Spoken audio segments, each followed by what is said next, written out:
guys, welcome to Herding Little Cats to the Glory of God. We're making a yogurt video and I have a teething baby on my back who is not super happy. So we'll see how this goes. I might have to cut things, but you'll see what I'm doing. So anyway, he is not happy with me, but he's not happy in my arms and he's not happy in other people's arms either. So we're not torturing the baby, he's just not happy. That top front tooth busting through. Yes. So anyway, I'm going to make yogurt. I'm going to put milk into a pan. I am making almost 8 quarts of yogurt. So, if you use quart jars, they're of course not quite a quart because you're not going all the way to the tippy top. So you're going to need, if you're making the 8 quarts of yogurt, you're going to need about 1 3/4 gallons of milk. But you don't have to like specifically measure it out. Whoa, whoa, whoa. Oh, we're bloppy, mommy. Whoa. Mama, we're blopping. Oh, So- Samuel has an entertainment device. What a good big brother. Big sister's over here doing the So I'm leaving this much milk. Actually, I'm going to do a little bit more because I forgot this one was a little bit empty. But okay, I'm going to do about that much milk. Okay. Not measuring it out specifically. Mm-hmm. And then I'm going to put it on the pan on like medium high, like on the stove. Woo, Sorry, okay. I tripped over the thing. Okay. On like medium high because we want this to get warm. We want it to get to about 108 degrees.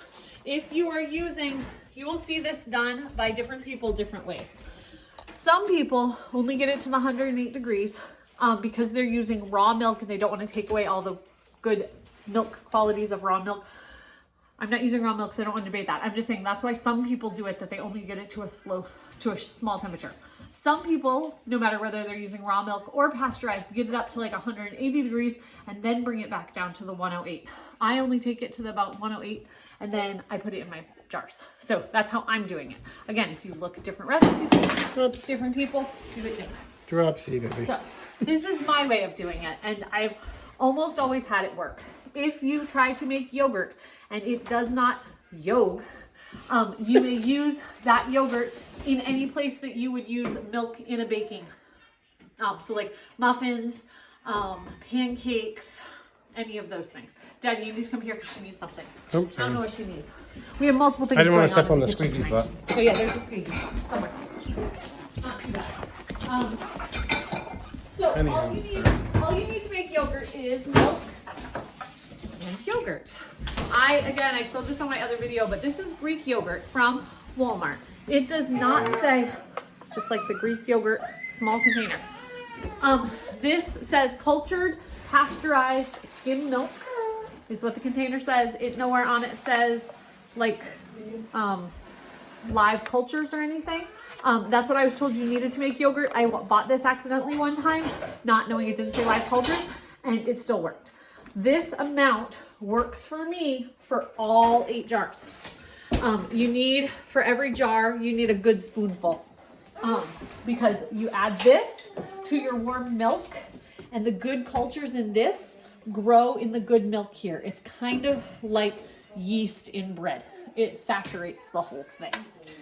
You hear people making noise in their room. I'm not sure why they're making noise. This can come out of the fridge and get closer to room temperature. again. You got dropsies? This does not need to be hot. I mean, warm, but it also doesn't need to be cold. You can have it room temperature. So I usually take it out a little bit before this, but I was trying to decide, do I make a video tonight or not? You're going to need jars to do my process. You're going to need jars. Some people do this where they get this warm, they add the yogurt, and then they wrap it up in a towel and put it like in the oven with the pilot light on, like the light on, and that's enough warmth to keep it warm. That's what some people do. Okay. Some people warm it up in a crock pot and then leave it in the hot crock pot. Not hot, but like the already warm insert of the crock pot. They put it in there overnight. I do it directly in my jars because I do not have to transfer it out of my jars another time. Whether I was making this video for you guys or not, I was making yogurt tonight. So this guy was going to be here. I'm not doing this What the matter, as a problem to him. I need to make yogurt anyway. I know. Just Okay. don't feel good. Next step you're going to need is a cooler. This is how we do it. So we get a cooler that is big enough, for the 8 jars to fit in. This cooler is stored outside in our garage normally. So we just brought it in and it was cold. So I added some hot, warm water to get the inside heated up. It cooled down, so I'm gonna add some more warm water. That's probably really loud on camera. Added some more warm water so this cooler can get up to temp. We are going to be putting this in hot water. Like hot water you can still touch, but you don't have to find out the exact temperature, because like I've never killed it even though I just do hot water in the jar, like in the cooler. I've never killed it by having too hot water. There probably is a too hot of water, but just hot water from my tap. So anyway, so now it's just a waiting game. We just wait. So we're just gonna wait for this to get warm. So we'll be back in a minute.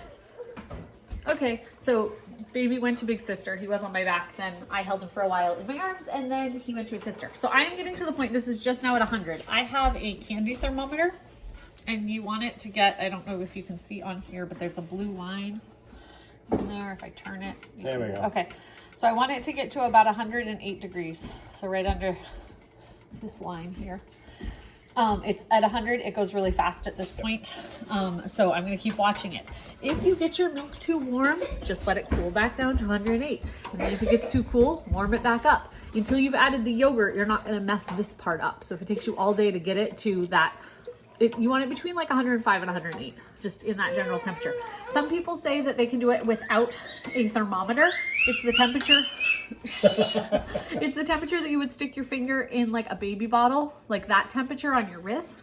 I don't do baby bottles, and so I'm afraid I'd mess that up. But if you're a baby bottle person and knows what temperature that is, go ahead and do it. I also have limited feeling in my hands from my Charcot Marie tooth, which is a form of muscular dystrophy, and so I don't trust how I feel things to be the most accurate.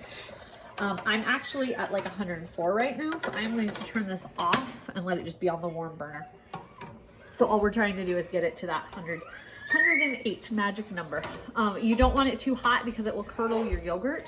And you don't want it too cool because your yogurt will not yogurt as well. But if you're going to have to err on one side, a little warm or a little cool, you want it a little cooler. They say it just takes a little longer to yogurt. What's he doing? I think you have it right. Oh, okay. So, yeah, I'm like at 106. I'm still going. I'm still going. I just don't want to have to. Your number. Can you see your number? You can see your number.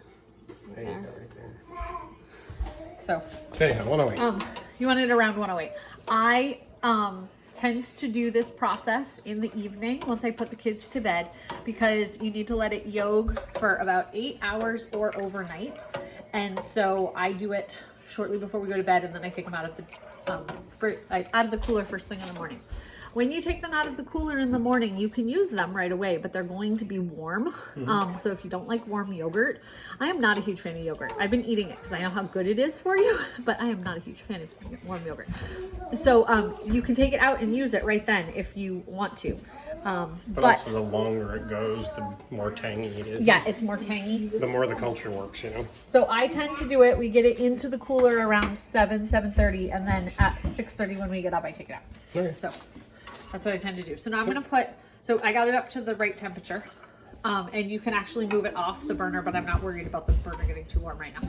So then you're going to add milk to your yogurt. And like I said, you don't want this too hot. And I'm just doing this so that I can stir the yogurt up well. It's hard to stir it all up in the big pan. But if you were doing a smaller amount, let's say you wanted to do 2 quarts worth of yogurt, you could actually measure your milk out right into your jars and then pour that onto your, into a pan on your stove and warm that part up. And then you can just take 2 big scoops of yogurt out. Since you're doing 2 quarts, just do 2 big spoonfuls of yogurt. So, I think just send me a picture. Oh, okay. Can you make a picture? This was the park ranger picture I got you? Good job. Nice. That looks really good. I like the details. Oops, sorry, my camera's in the way, so it's in the light. Very good job. Who's that for? Do you know yet? Somebody at church. Somebody at church. It's usually for somebody at church. So anyway, I'm just mixing this up to get it a little more mixed than putting it right into the big container. But you could put it right into the big container. You just might have some clumps. The clumps are totally fine. You can just sometimes taste them through not taste them, but They're a different texture a little bit. Feel them. Thank you. Feel them through the thing. So I was wondering how you're going to taste it now, but whatever. I meant feel the little pieces. Okay, so I'm gonna mix this up with my spoon. Okay, and then this is a messy part. I have not figured out exactly how to do this part not messy, but if you watched any of my other videos, I'm messy. And I mentioned on a video the other day about how there was flour on the counter so someone would know that I'd been here cooking. And then last night, Mark happened to turn on, what was the guy's name? Justin Wilson, the Cajun cook guy from Louisiana. From like the 80s or Oh something? boy, they want them as I guarantee. I did not. The baby is over there going crazy. Are you insano? Insano! Another cup. Yeah. Oh, hello. Hello. Okay, back to the work. Back to the work. He was just funny because he was saying he was mixing something up and he spilled it. And he's like, now somebody knows I've been in the kitchen and they can't say that I'm not making biscuits or whatever it was. So it was funny. So I just mixed that up and now you're just going to pour this. It's going to look just like milk as you pour it out. And you're just going to pour it into your jars. And you want all your jars to be somewhat equally full, but I think if you had a half jar, it would probably work just fine. Yes, it does. I just never do half jars, so I don't know. And so I just measure this out. Once it gets lower in the pan, you can actually take the pan and pour it out, but because it's so heavy, this is a better way to do it. But I'm making messes over here on the That's stove. like 15 pounds of milk. Yeah, it's a lot of milk. And then we will eat these for breakfast. If you were watching the challenge, you saw that we eat these for breakfast with granola on them.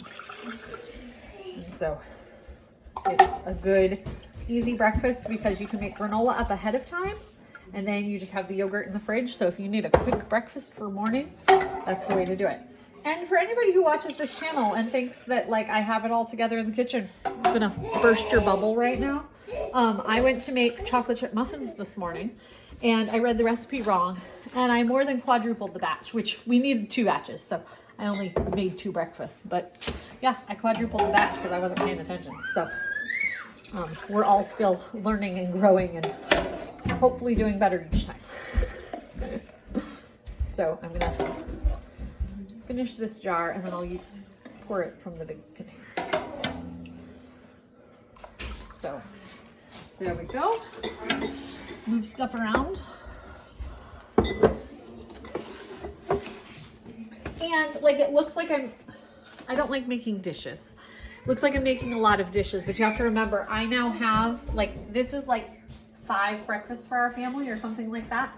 Or, you know, multiple snacks or whatever. So I'm doing all the work at one time and I won't have dishes to do other than the jar that it's in. The other reason I like to do this in the jar, where some people do it like in the crock pot, then transfer it to the jar the next day, is I just don't have to transfer it. I'm just doing the moving of the milk one time, and that's all. Hey, guess what? We got a part jar. Got a part jar. Look at that. We'll find out. Okay, so Let's we have a have taste test on that one. 7.5 quarts. And so now what we're gonna do is we're just going to put the tops on. I have these kinds of lids for some of them. You just want to make sure it's totally closed if you have this kind of lid. But I have all my lids over there. By the way, one time, a couple weeks ago, this would only work if your cooler's clean. But one time a couple weeks ago, we made this. And when we opened one of the jars, I don't know if this lid was slightly open or if I had not put the lid on all the way. You don't need it super tight, but a little more than fingertip tight. And so I don't know what had happened, but water got in the jar. But my cooler was clean, and so we poured off the water and ate the yogurt, and the yogurt was still fine underneath. So, just so you know. So you just put the tops on all the jars. It's easy. Got them right here. And then take your cooler. So I put a little more water in the cooler. The water's pretty cool because I was trying to warm the cooler up. So I'm going to pour that out. And you can do this with whatever kind of cooler works best for you. But you're going to put your jars in and then you're going to fill the cooler so that the water goes over the top of your jars. It does not have to fill the cooler all the way, but it does have to cover your jars because it helps keep the temperature uniform. If you are doing this, like I said, other people do it like in a crock pot, or they'll put get their jar covered in a blanket or big towels. If you're going to do it that way, you want to put it out of drafts because you're trying to keep this a very consistent temperature for the whole time that it's yolking. So it works well with the cooler for us. Hey, speaker. What? Thought you were talking to me. And so then I just take water from the tap because it's hot enough water to get what I need. I just wait till the water gets all the way hot. But you could put water in your tea kettle and put it on top. You just don't want it to be too hot because you don't want these to get above that 110-ish. You don't have to measure in here because it won't stay hot super long.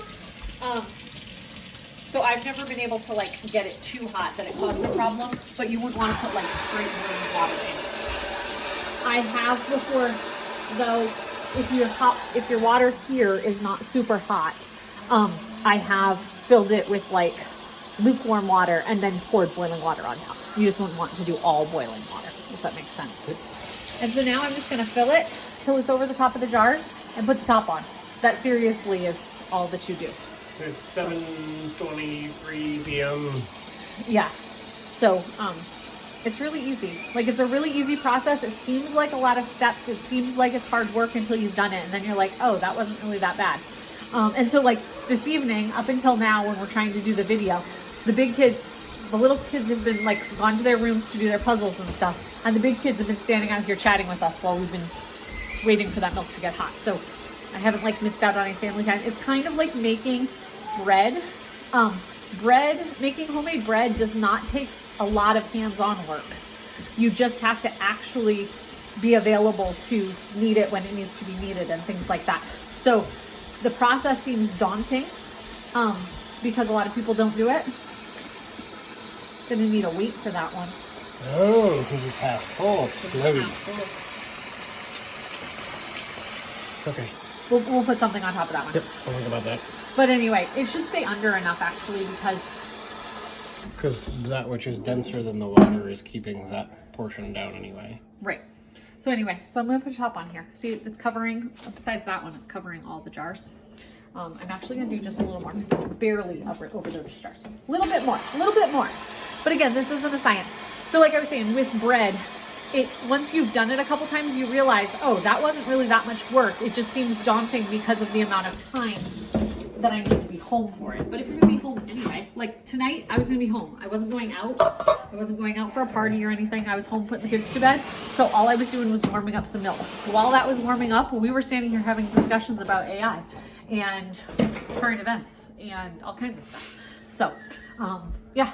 We'll show you in the morning what that looks like. When you take it out in the morning, you can put it directly in the fridge in case something happens and I don't get this done in the morning. But you put it directly in the fridge. When you take it out, it might still look milky. It might not look like it's done anything. But while it sits in the fridge and cools, it will thicken up and it will taste like yogurt. It's going to be thinner than store-bought or Greek yogurt. You can make it into Greek yogurt by pouring it through a cheesecloth, putting it in a cheesecloth and letting it drain. Hi, what you need? Oh, you're throwing something away. The trash can. You can let it go through a cheesecloth, let it drain and turn into thick yogurt. But you can use it just the way that it's going to come out of the fridge for us, which is yogurt. Think of a brand of yogurt that's a thinner consistency. That's all it is. So anyway, we will see you guys tomorrow morning with the rest of our yogurt video. We're back. Okay, it is the next morning. It is a little before 8. I am about to head out the door to go to a dentist appointment. Not a dentist, chiropractor appointment. So anyway, here's what happened to the yogurts. Here's that half one.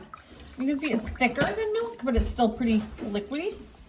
And so I just take all of these out of here and put them in the fridge. The water is cool. It's still not room temperature, not quite room temperature, but it's now cool.